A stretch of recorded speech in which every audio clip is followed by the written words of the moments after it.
munsi w'ejo tuzakira ikipe ikomeye rero mu kanya mwari muri kumwe n'abo muri iyo ekipe kuri iyi nshuro mugiye kwakira abo muri Rayon Sport nibo tugiye kuganira hano turi kumwe n'umwe mu bakinnyi ba Rayon Sport Abedi Bigirimana avuga mu rurimi rw'igiswahili hanyuma turi kumwe n'umutoza kandi Afamia avuga mu rurimi rw'igifaransa. Hanyuma umuntu wifuza kubaza ikibazo icyo ari cyo cyose no mu rurimi yumva ushobora kumufasha mu kumusobanurira ku buryo agisubizwa. Reka dutangire ku mutoza. Monsieur le coach, vous allez jouer contre Yanga, le match amical, international. Est-ce que vous êtes prêts? Dites-nous à propos de votre équipe. Merci. Bismillah ar-Rahman ar-Rahim. Pour la préparation, on a fait, je crois qu'une bonne préparation. On a commencé peut-être un mois et demi de préparation. On a fait 5 matchs amicaux pour se préparer ce match international qu'on doit être, Inch'Allah, à la hauteur de ce match international. Comme vous savez, c'est Rayon Sport, un grand club. On doit faire une bonne prestation demain contre une grande équipe en Afrique, Nyong. Et j'espère qu'on est prêt. Qu'on est prêt pour faire une bonne performance pour demain, Inch'Allah.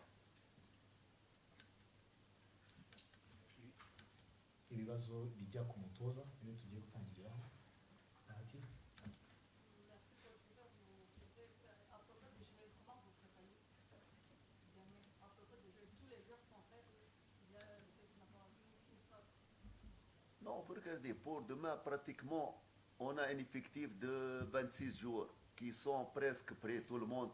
Peut-être le joueur qui est venu le retard, c'est à côté de moi, Dabidi, mais je crois maintenant qu'il est prêt, il peut. On a tous les joueurs qui sont capables de jouer demain, Inch'Allah.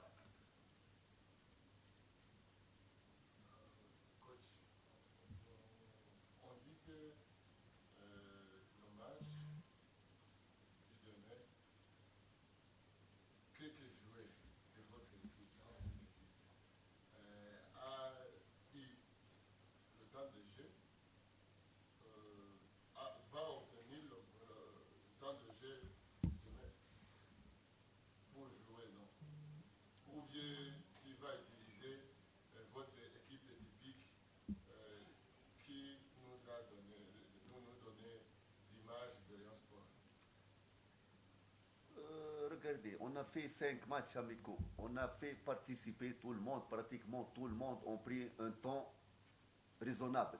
Mais pour demain, c'est un match international. On va faire peut-être à 80-90% l'équipe type qui va jouer durant cette saison, Inch'Allah. Pour demain, c'est un match qui va être considéré comme un match officiel parce que c'est un match, c'est le jour D de Rayon Sport et on va le prendre comme un match officiel et international, Inch'Allah.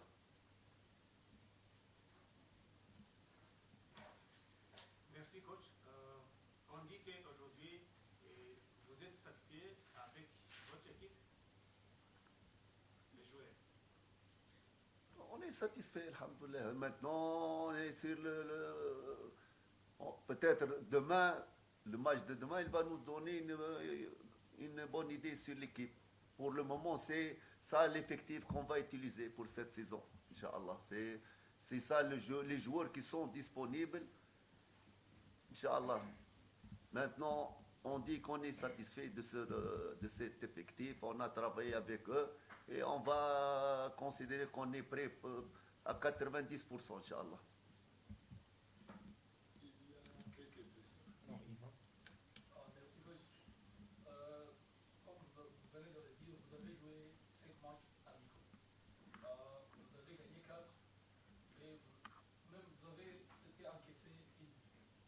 Quelle est votre approche à propos du match de demain contre Yanga? Regardez, le match de demain, ça diffère beaucoup. Parce que regardez, comme vous savez, ici au Rwanda, Rayon Sport, c'est l'équipe à battre.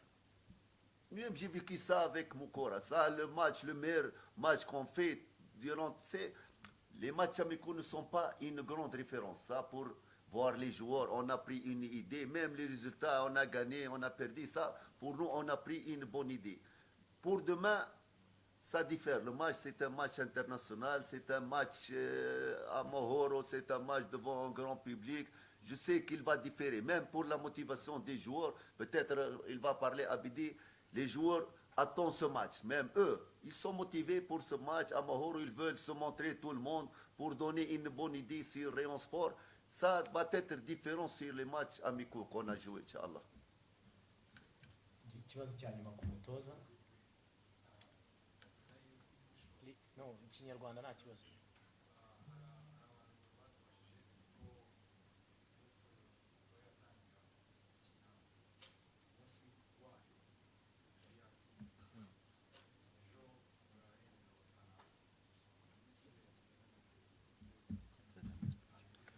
Ils ont dit qu'il y a les gens qui ont dit les jours du match des Rayons on n'a pas encore gagné. Alors qu'est-ce que vous avez dit? Ça, cette information, je viens de la prendre dès maintenant. Genre, oui, je ne sais pas les matchs, mais je sais regarder que Rayon Sport, c'est un grand club. Demain, Inch'Allah, on va gagner, Inch'Allah. On dit qu'on va gagner, Inch'Allah. Et ça, vous demandez à Abidi et aux joueurs, nous, les coachs, le match, on a une petite intervention, mais c'est les acteurs, c'est les joueurs. Ils sont motivés, Inch'Allah, demain, ils vont faire un bon match. Peut-être demain, Inch'Allah, on va gagner, Inch'Allah, le premier match des Freddy de Rayon Sport, Inch'Allah. Okay. Il y a quelques blessures. Yabisubije yagisubije. Okay, reka tujye kuri Abedi atajibu maswali yenu kwa lugha ya Kiswahili. Let's start with, acha tuanze na Christine.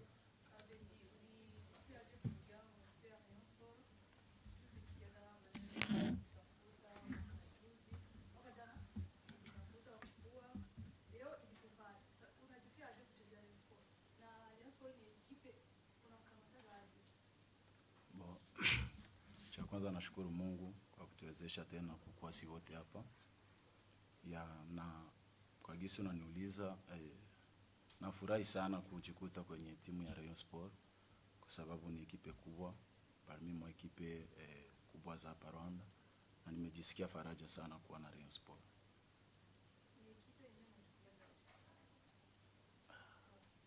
Kuchukulia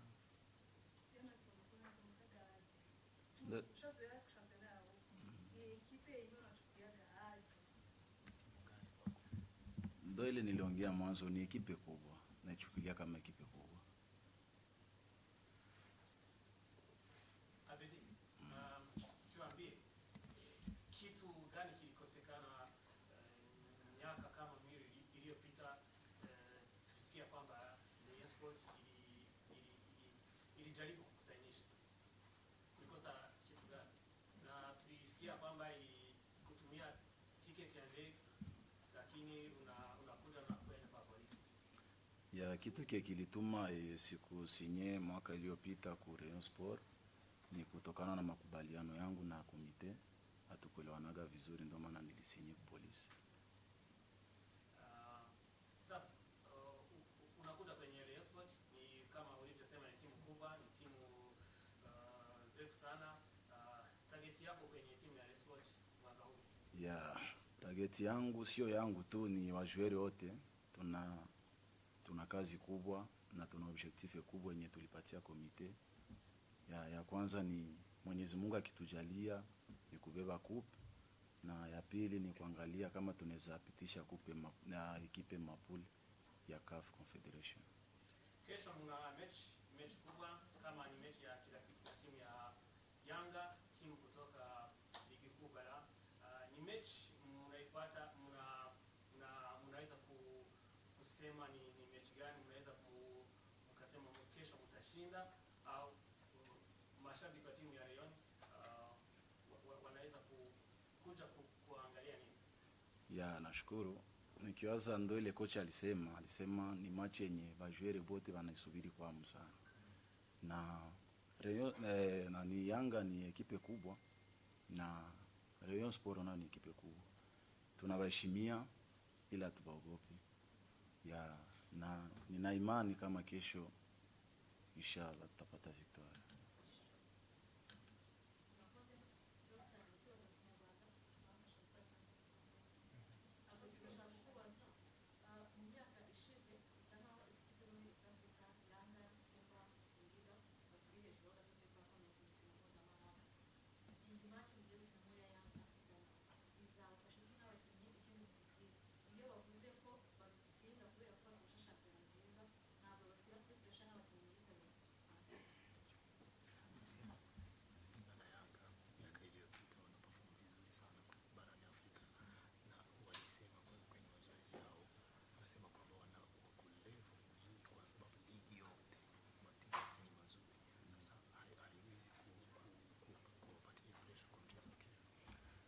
Ya, nasikia swali yako, nikiwaza nilisema kama Yanga ni ekipe kubwa na haiwezi tupatia pressure yoyote, ila ni match yenye itatupatia experience juu ya kuandaa championnat na kuandaa mamache zetu tutacheza mkaf. Na kingine ni sagisi nimeongea, tumejiandaa vizuri na gisi watu wanawazia sio gisi mchezo wa kesho itakuwa. Juu watu wote wanajua tutapoteza, lakini sio hivyo. Kutokana na effective yenye tuko nayo, vraiment tutapambana. Ikindi kibazo cha nyuma. Abedi kwa kuwa ulijiunga na Rayon Sport, unachezaje na wachezaji wenzako? Mfumo mpya wa coach unafaa kwako? And there is how are you feeling right now? Yeah. Unajua sasa kocha ameongea ni sikukamata muda mwingi na ekipe, lakini nilijiadapte haraka sana kutokana na ligi hapa naijua na wachezaji wengi ni hapa, wengi sio wageni sana na haikukuwa vigumu sana kwangu kujiadapte na hapo. Yeah. Ngoja. Ya, nataka kuuliza Abedi. Mwai masiku tunajua leo Rayon Sports haina captain. Tena tunajua kwa press conference unakuyaga captain. Wewe ndio utakuwa captain wa Rayon Sports. Acha nimjibie. Okay. Yeah, na nikijua press conference sio kapteni tu ndo maana kujaga. Wanachaguaga joueur wote anaweza kafanya. Yeah. Icyo unasikia Kinyarwanda? Okay. Nashaka kugusobanuriraho gatoya. Ntabwo press conference igibwamo n'abakapiteni nkuko yabivugaga. Kandi nta nubwo ari nabyo nkuko bivuze ngo Rayon Sport ntabwo ifite kapiteni. Rayon Sport ifite kapiteni kandi nta kibazo afite ari mu kazi. Nuko uyu munsi twahisemo ko haza Abedi. Ni uburenganzira bw'ikipe gutoranya ubishaka. Mwakoze. Ikibazo cya nyuma oya atari uyu nguyu. Nta wundi? Okay. Ngaho bazi cyane.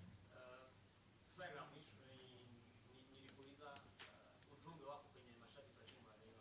Ya, ujumbe wangu ni kuambia washabiki wasikui na oga, wasisiki maneno ya watu, wakuye kesho, tunawahitaji sana support yao, juu tutawapatia kitu kizuri. Asante sana. Turabashimiye cyane. Press conference ibanziriza umukino wa Rayon Sport na Yanga umunsi w'igikundiro 2025 irangirira ahangaha. Mukomeze mugire umugoroba mwiza, tuzahuri hano ku munsi w'ejo. Ibirori bizatangira saa 6 z'amanywa. Ku buryo hari umukino bibutse gahunda gatoya, hari umukino wa gishuti uzahuza abasaza bari kwa kuni muyita muri ikipe y'abasaza. Hari amakipe abiri y'abasaza azakinira ahangaha saa 6. Bamwe mu bayobozi ba Rayon Sport muzabona muri ayo ma ekipe barimo bakina. Hanyuma saa 8 kugera saa 10 ni umwanya wo kwerekana abakinnyi. Haba ekipe y'abakobwa n'ikipe y'abahungu zombi zizerekanwa muri ayo masaha. Gusa buri gahunda izajya bifitemo ama entertainment performances z'abahanzi n'ibindi n'aba DJs. Ndasoreza kubatangariza abo ngabo abaribo.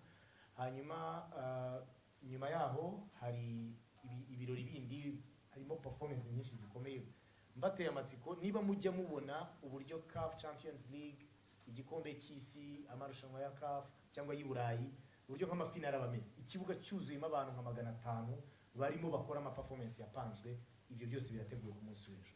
Hanyuma hari amafan club azahembwa, amafamiye azahembwa muri bya bindi mujya mwumva byitwa special team, bose bazahembwa. Hanyuma hari umukino karundura uzahuza Rayon Sport ndetse n'ikipe ya Yanga.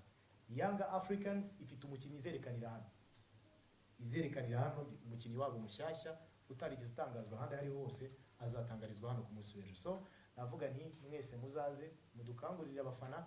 Ubu aya masaha tugeze ku kigero cya 69% ya stade. Ntabwo amatike arashira, gusa birimo birihuta ugereranyije nuko byari bimeze ku munsi w'ejo. Abantu bari burangare ushobora kuzabura amatike. Rero ubwo mubibutse uburyo bwo kugura amatike, mubibutse ko burya inkoko ariyo ngoma. Mugire umugoroba mwiza. Bravo, Machako.